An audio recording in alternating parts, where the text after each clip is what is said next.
Some don't even speak Spanish, so yeah, that's how remote this area is. Yep, it's raining quite bad, so we had to put the tarp on top.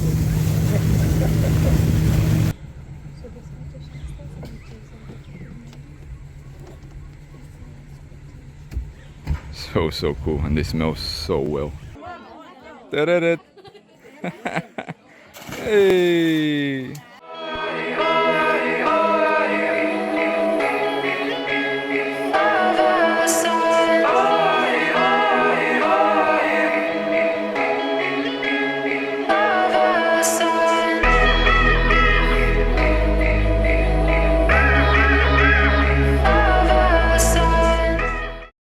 Good morning from Orinoco Delta, guys, here in Venezuela.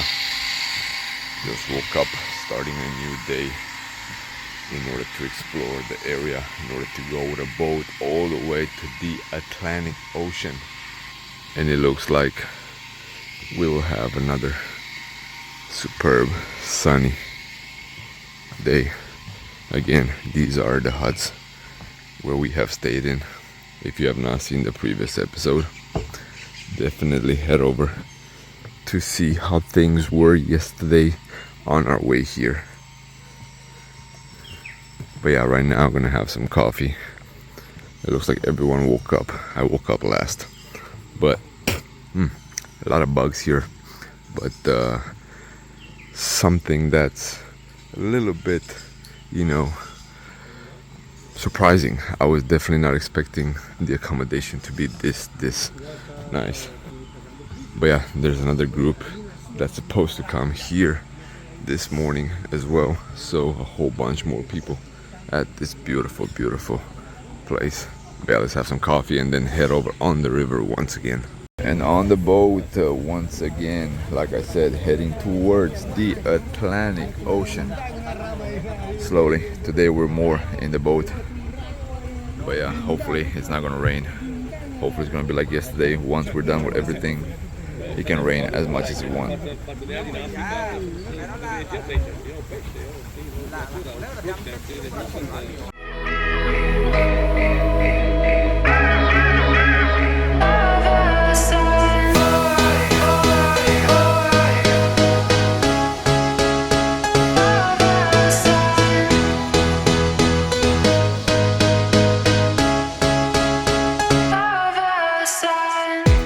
More communities along the way. So yeah, every so many kilometers you will find a whole bunch of huts near the river.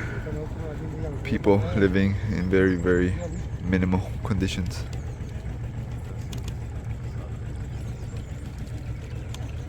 This is probably the biggest community that we have seen so far. A whole bunch of huts. So cool, guys. I mean, this is really remote. I mean, from Puerto Ordaz you have to go 3 hours by car, and then this is around 4 hours up on the river. Well, actually downstream, because we're going towards the Atlantic. Check out all these beautiful red birds, guys. They look like egrets, or very similar. So intense. The red is so intense.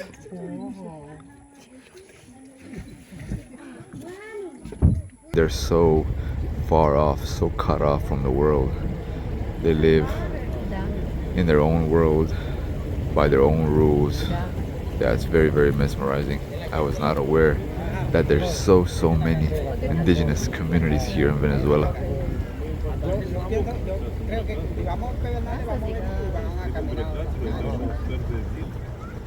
And a quick little stop at one of the communities, just like we did last night, but here way bigger, and people have clothing and stuff like that.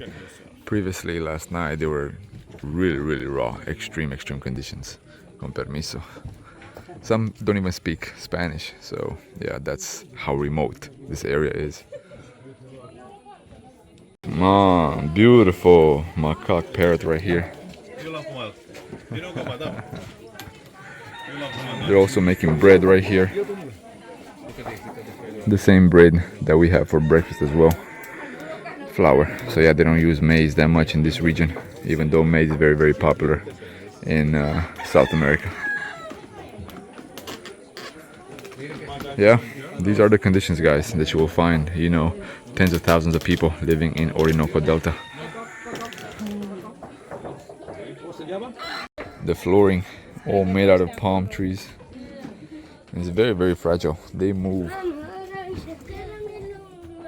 They're just chilling in the water. Yeah, completely different lifestyle.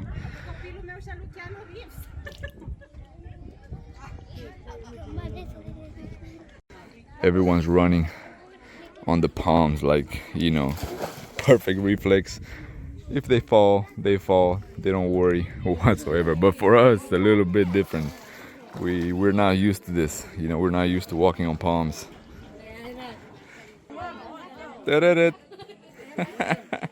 Hey!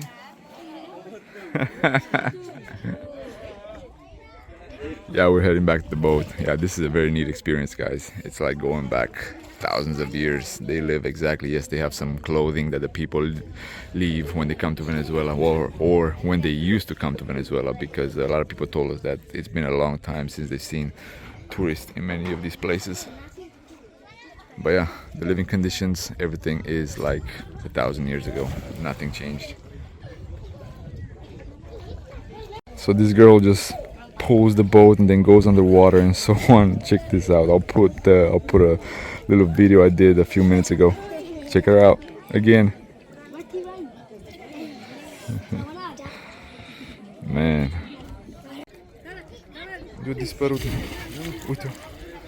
Incredible. Yeah, very fascinating. It's definitely a requirement if you do come to Venezuela to come to Orinoco. Pam pam pam pam. Hola.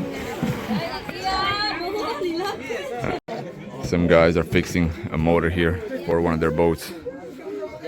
Yeah, we're leaving and everyone's saying bye bye. Bye bye. Bye bye. Petin tala samay cha.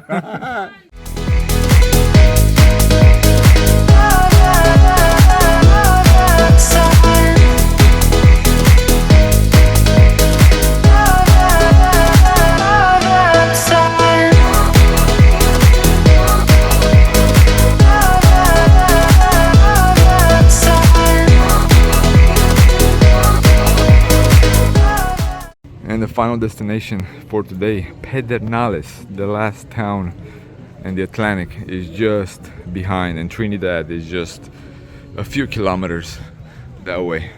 A coastal town where the coastal guard lives, and that's pretty much it. Just a few people here and there, but the living conditions here, they're pretty much similar as you have seen in very few rustic places in Venezuela.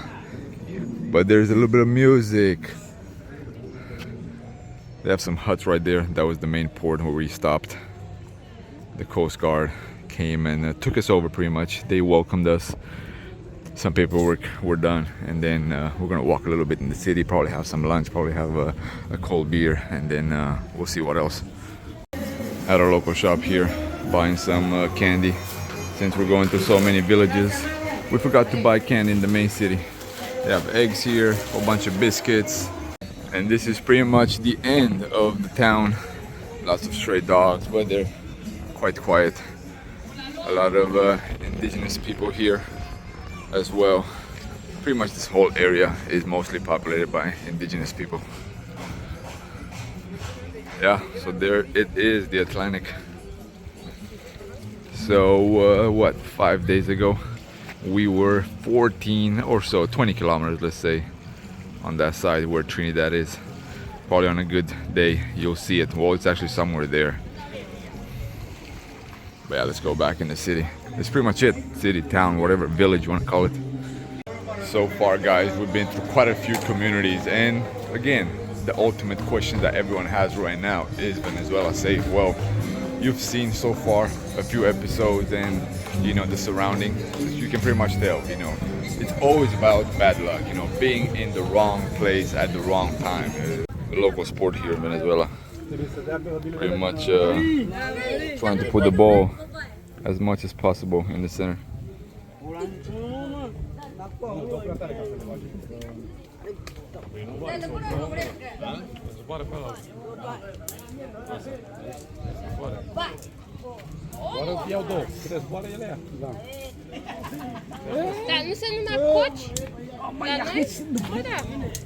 A little political town hall right here. Yeah, we thought it was a church here at first, but it looks like it's part of the local elections or something like that. A whole bunch of people came here. Also, they have a little neighborhood, let's call it that way, on water. Yeah, it's a small community at the end of the village that lives pretty much like the natives live, where we have seen them previously. They sleep in hammocks, multiple families under one shed. Not sure exactly what this was at one point. Probably something for water. The same red cranes that we have seen earlier, they have them in these villages as well. Just walking near people's houses. So different. Man, yeah, Orinoco is way more than you can imagine. I mean, you think it's just a delta, but no, it actually has quite a few communities, quite a few indigenous communities that they're completely, you know, they're living in their own world. Yeah, this lady just invited to see, you know, where she lives. And again, all the houses, they have no walls. Very few have walls like there. They all live under the shed. Ooh, look at that bird flying. And they sleep in hammocks pretty much. Again, guys, just more proof that Venezuela is actually, you know, quite safe. Everywhere we go, people invite us here in these small communities at their houses, you know, take photos, like in this case right here. So it's been a hard time for them, no doubt about it. I mean, things have not been the best, you know. Everyone pretty much avoided coming here because of security reasons, but people are just glad things are slowly getting back to normal. And let's see how the meal looks like for lunch. Some chicken, mashed potatoes and rice.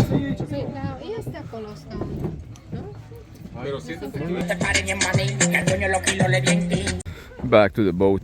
We waited for a little bit because it was raining. Well, it still is right there, as you can tell, in the Atlantic. It's been raining there as well, so we kind of stopped for the rain to stop on that side. But we can't wait too much because it's gonna get dark, so we have to go one way or the other.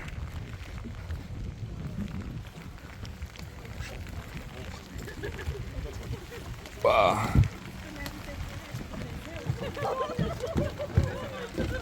Yep, it's raining quite bad, so we had to put the tarp on top.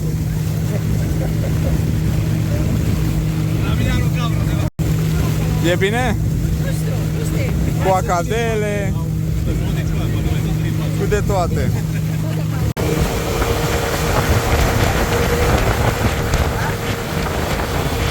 Quick little stop to fuel up the boat. Actually, one of the hoses came off, and I think some gasoline spilled on our way here.